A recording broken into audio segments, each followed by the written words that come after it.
林浩笑了笑，索性来一记狠的。我就是一个穷屌丝来着。对方大概明白了屌丝是啥意思，掩嘴轻笑了一下。林少真会开玩笑，于少可是说了，你去年随便捐个款就是1个多亿。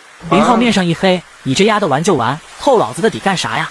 他扭头仔细打量了一下这姑娘，妆化的有点浓，肤色也没曾经在电视上看的那么白，但确实挺漂亮。你现在的主业是什么？模特和演员，下一步主要往演员方面发展。我刚听于少说，您还投拍了电影，林少，你看我适合演电影吗？说着，他还坐正了少许，刻意的挺了挺胸。林浩心中暗骂阿珂，面上倒是带着淡淡的笑意。可以，你肯定会红的。哇，有您这句话，我就更有信心了。从每一个行业能杀出来的，都必然有独属于自己的魅力和手段。就像眼前这个叫包包的女孩，她在林浩的身边，总是会将自己的身形放得更低一些，在和林浩交流时，总会是一定的仰角注视着他，或许眼中还会有一点崇拜的意味。这些都会让一个男人很有成就感，不知不觉地愿意和对方多交流。林浩并不是小白，所以能看清这一点，或者说，大部分出来玩的男人都清楚这一点，但大家不会说破，反而会享受这个过程。对方很聪明，见林浩的淡性不浓，便就在一旁默默地泡着茶。林浩的主要精力还是放在钓鱼上，他估算了一下潮水，顶多1个多小时就该满潮，到时会停留，至少歇1个小时鱼不会开口的。他虽然有系统，但系统到目前也极少违反自然规律。哈哈，我中了！于伐科兴奋得不得了，那个中文名叫傅颖的女孩子在旁边拍手称赞：哇，于少好厉害！赵世庆扭头看了一眼，突然有些急起来，外来的和尚好念经，这钓鱼该不会也这样吧？只听着谢丽被拉得咯咯作响，林浩实在忍不住了。你把谢丽锁死一些呀，搞得我能腾出手一样，太大了，拉不动。于伐科喘着粗气，帮我竿拿着。林浩将自己的鱼竿递给叨叨，想了想，还是把失手绳挂在旁边的栏杆上，这要是杆子被拉走就笑话了。起身走到于伐科面前，本想帮他把谢丽锁死，结果这货直接松手，把杆子都丢给他了。不得已，他只能接过，一边将谢丽稍稍锁死一些，一边开始溜鱼。这并非系统的杆子，所以他还是得稳一点。差不多10来分钟，他将鱼给拉出了水面，发现是一尾大魔鬼鱼，差不多有20多斤的样子，怪不得有这么大的力气。这玩意虽不值啥钱，但双方比的是重量啊。将鱼弄上船，他找来剪刀将其尾刺剪掉，扔进舱里后，他这才回到自己的位置。结果刚从叨叨手中接过鱼竿，下一刻便有了动静。这次的鱼口很凶，非常的干脆。从这个吃口至少可以确定2点：一是这鱼的鱼嘴不小，肯定不是雕刻类，因为大部分雕刻类吃口相对较精。正如他所料，这次的鱼不小，他拉的也蛮吃力，不过他依旧没有给线，照样硬拔。等到鱼浮出水面的那一刻，全船的人都震惊了，浮在水面的哪是鱼呀，跟一头猪差不多了。林浩这么好的体力，也被这尾鱼耗的，这会喘着粗气。阿浩，这你都能拉得上来？赵世庆双眼瞪得如同灯笼，他可以确定那晚2人对战，估计林浩5成的力都没发挥，太恐怖了呀。于伐科也颇为气馁，自己拉一个20多斤的就有些力不从心，这么大的林浩居然一口气硬拔了起来。接过剁手递来的钩子，他探身勾住鱼嘴部，将鱼给拖了上来。这是一尾大龙趸，重量约在100斤左右，在这片海域肯定算是巨物了。哈哈哈，有这一条我们赢定了。赵世庆兴奋的道。林浩倒没有那么乐观，从李俊熙提出赌约开始，他就觉得对方肯定会有后手，至于是什么，因为2艘船有交叉的眼线，一时他也想不出来。可惜这里的水域离家太远，否则还能把胡子或者来福召集过来，就算不下黑手，能监督他们也是好的。别想得太乐观，接着钓吧。等又一次把杆子下水，接过美女递来的毛巾擦了手，对方又递了一杯茶给他。您很在乎输赢？叨叨感觉3人中好像就林浩最在意输赢，他很好奇。第一方面要说林浩不想让自己的女人被抢也说不过去，因为他可以感觉到对方那种敬而远之的态度，这也是他没有拿对待其他大少的方法来对待林浩的原因，怕对方反感。另一方面要说林浩在乎钱，似乎输赢也不用他掏赌注。看在对方服务周到的份上，林浩还是解释了一句：第一，能赢为什么要输？其二，我这人心眼小，记仇，那个李俊熙骂过我，所以总要给他点颜色看看。您钓鱼好厉害。我就是渔民啊，我家里有几艘船，我也要跟着出海的。呵呵，您真会开玩笑。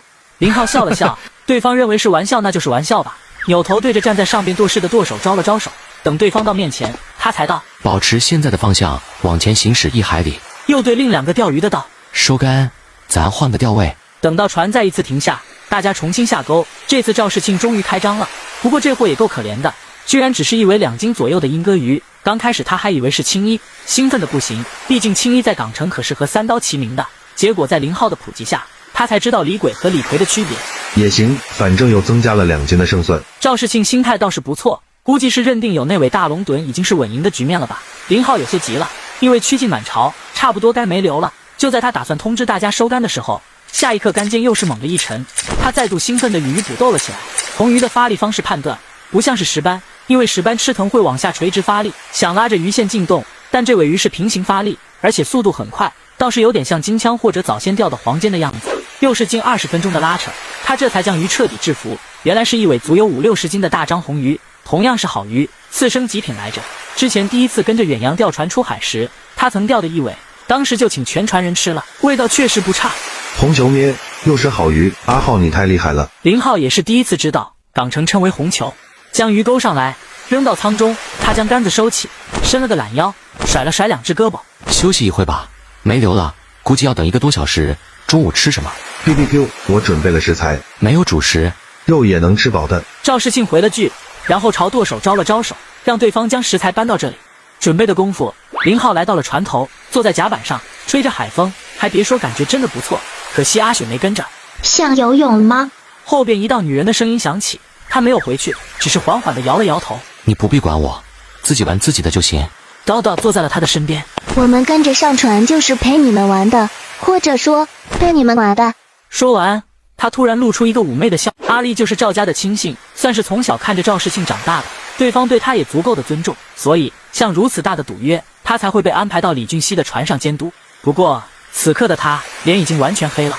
跟着船刚到钓位不一会，他就意识到了问题，因为不远处就停着一个快艇，而且快艇上的人还都穿着潜水衣。这边李俊熙一边搂着妹子，一边钓鱼。他这次也带的有朋友，这回同样是3只杆子在钓，但从他对朋友的态度来看，说是跟班好像更恰当一些。喂，你们警醒一点，有人盯着呢，可千万别作弊了。李俊熙说完哈哈大笑，然后他就随意的拉杆。哟，搞咩爷，这样也能中鱼？压根就没有任何的溜鱼，就这么把鱼给拉出了水面，是一尾足有7-8斤重的梭鱼，也就是海狼。喂，帮我解钩啊，难道还要我自己动手？李俊熙踢了一脚旁边的小弟，又扭头对阿丽道：看清楚，我可没作弊。随即又指着地上的鱼大骂起来：真是眼瞎的老东西，什么都敢吃，这下死定了吧，哈哈。阿丽气得后槽牙都快咬碎了，倒不是气对方的指桑骂槐，而是他哪还看不出来，这鱼在未钓时就是死鱼，怎么可能会咬钩？分明是旁边船上的人潜水下去挂的鱼，但奈何现在船上就他一个，根本没法子证明。如果自己敢跳水下去查看，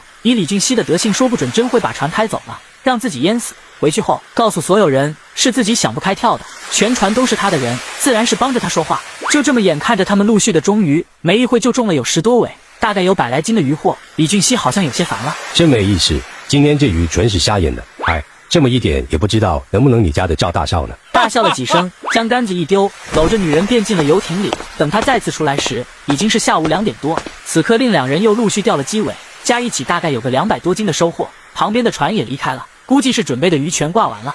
阿丽的心沉入谷底，已经认定自家的大少爷这次肯定会输了。虽然对方的手段下作，但他根本无法指责，因为每一尾鱼确实是他们从海里钓上来的。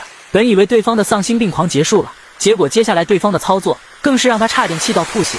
看着时间到了5点多，这里回港差不多还要1个小时，他便通知开船回港，自己则走到阿丽的面前，笑着道：看我多大方，还提前回港，要不你别跟你们赵大少了，跟着我吧。阿丽低着头，一声不吭，2人不是一个阶层的，他也不至于和对方龇牙。